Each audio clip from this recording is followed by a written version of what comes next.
For the better part of a year, the economic story seemed pretty much set in stone. A slowdown was on the way, a recession felt almost inevitable. But then, something totally unexpected happened. The economy didn't just tread water, it took off. And that brings us to the central mystery we're unpacking today. We're seeing strong growth and cooling inflation happening at the exact same time, a combination that pretty much broke every major economic model out there. So the big question is, what did everyone miss? I mean, the consensus view was crystal clear. Brace for a slowdown. Instead, we got the complete opposite. And this wasn't just a small forecasting error. It points to a fundamental misreading of the economy's real strength. Turns out, there was a powerful and often overlooked force at play. To solve this puzzle, we've got to look at the data. And when you do, a really clear picture starts to emerge. It's what you'd call a virtuous cycle. A positive feedback loop built on 4 key indicators that all started pointing in the right direction, all at the same time. Okay, here's our first major clue. A massive 4.9% surge in labor productivity. Now, that isn't just a number on a screen. It means companies were producing a whole lot more stuff without a big increase in labor hours. This is a real supply-side expansion, more output per hour per worker. And this is where it gets personal, because it directly benefits workers. Real average hourly earnings are up over 1%. And the key word there is real. This isn't just a pay bump that gets eaten up by inflation. Because it's backed by that productivity surge, it means people actually have more buying power. The third piece of this puzzle is inflation. It's cooling off, projected to hit around 2.1% by 2028. Now, this is the really crucial part. We're getting all this strong growth without the crazy price hikes the models predicted. And why is that? Because the supply side of the economy is actually expanding fast enough to keep up with demand. So let's connect the dots here. It works like this. High productivity allows for rising real wages. That same productivity also expands supply, which helps cool down inflation. And when you have strong growth and people are earning more, guess what? You get stronger tax revenues, which helps shrink the federal deficit. It's this amazing self-reinforcing cycle of good news. And all of this brings us to the hero of our story, productivity. It's the hidden engine, the economy's superpower, that so many of the forecasters just weren't paying attention to. So let's dive in and take a closer look at what it is and where it's all coming from. To put it simply, productivity is all about working smarter, not just harder. It's the ultimate measure of how much value we can create in a single hour of work. And really, it's the single most important thing for long-term economic growth and a rising standard of living. So what's lighting a fire under this productivity boom? Well, a huge part of the answer is artificial intelligence. And this quote just says it all. It shows how much room there is to grow. Even though over 90% of companies plan to pour more money into AI, a tiny 1% think they're already experts. We are at the very, very beginning of this whole transformation. And this chart really shows you the sheer scale of the opportunity. See that big purple slice?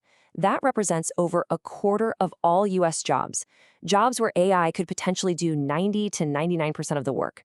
We're talking about sectors like office support, finance, even computer science, all of them just ripe for massive efficiency gains. But this impact isn't going to happen overnight. This is what's known as an AI J-curve. We're seeing a tiny little boost right now, but the projections show that impact accelerating, hitting its peak around 2032 before it levels out. The biggest gains from AI? They're still ahead of us. And hey, this isn't just a story about the US in a bubble. The US is actually pulling ahead, outperforming other major economies when it comes to productivity. So why is that?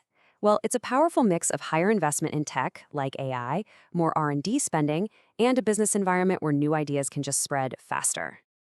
So if this whole productivity story is so clear in the data, why did major forecasters at places like the Congressional Budget Office and the Federal Reserve get it so wrong? Well, it turns out their models have a huge structural blind spot. Look, the issue isn't a lack of smart people. It's that these big institutions are kind of constrained. They're often trapped using legacy systems that run on slow, monthly data instead of real-time info. They're using older frameworks built for a totally different economy.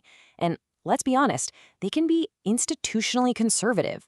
Sometimes it's just safer to stick with an old model that's wrong than to risk getting blamed for a new one.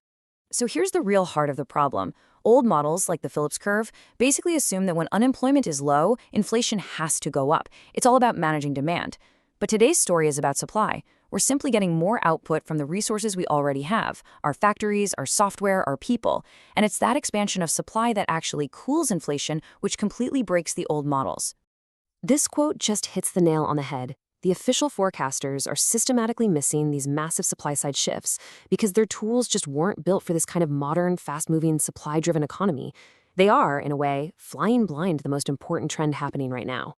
So understanding this productivity boom isn't just about explaining the past, it's absolutely critical for navigating the future.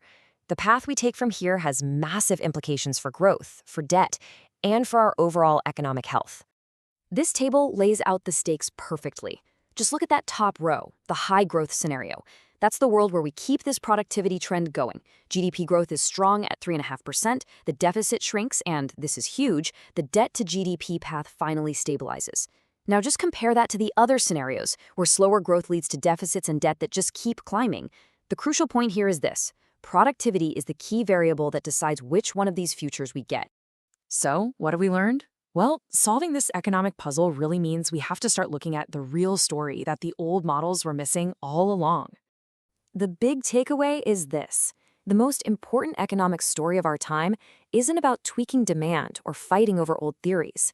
It's about a fundamental revolution happening on the supply side of the economy, and it's being powered by technology and productivity gains. It's all about creating more value more efficiently. This productivity boom has been the secret ingredient, the magic bullet that solved the economic puzzles of the last year. It delivered growth without inflation, prosperity without overheating. But the big question we're left with is whether this trend is strong enough to solve the challenges of the next decade, and that, well, that remains to be seen.